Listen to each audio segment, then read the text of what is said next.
Winnie the Witch.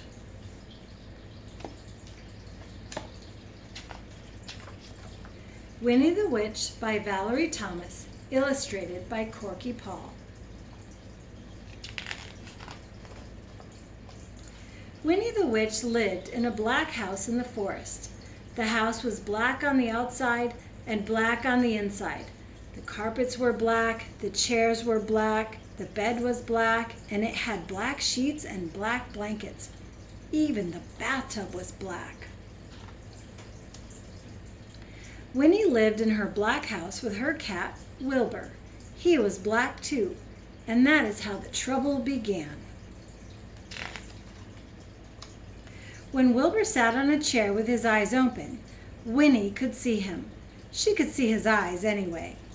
But when Wilbur closed his eyes and went to sleep, Winnie couldn't see him at all, and so she sat on him. When Wilbur sat on the carpet with his eyes open, Winnie could see him. She could see his eyes anyway. But when Wilbur closed his eyes and went to sleep, Winnie couldn't see him at all, so she tripped over him.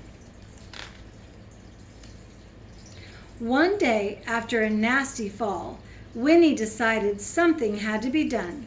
She picked up her magic wand, waved it once, and abracadabra! Wilbur was a black cat no longer. He was bright green. Now, when Wilbur slept on a chair, Winnie could see him. When Wilbur slept on the floor, Winnie could see him. And she could see him when he slept on the bed. But Wilbur was not allowed to sleep on the bed. So Winnie put him outside in the grass. When Wilbur sat outside in the grass, Winnie couldn't see him, even when his eyes were open. Winnie came hurrying outside, tripped over Wilbur, turned 3 somersaults, and fell into a rose bush. This time Winnie was furious. She picked up her magic wand and waved it 5 times and... abracadabra!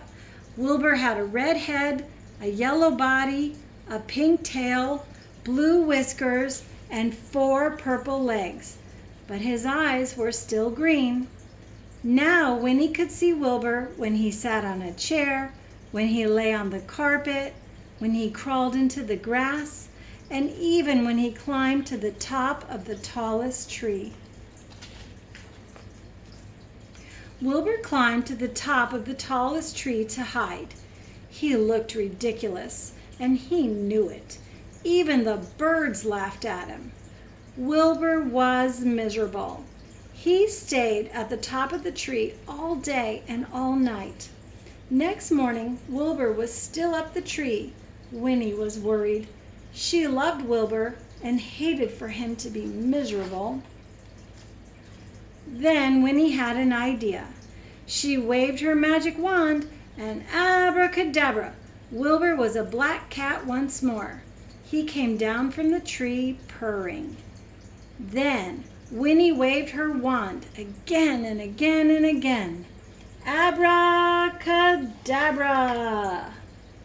Now, instead of a black house, she had a yellow house with a red roof and a red door. The chairs were white with red and white cushions. The carpet was green with pink roses. The bed was blue with pink and white sheets and pink blankets. The bathtub was a gleaming white. And now, Winnie can see Wilbur no matter where he sits.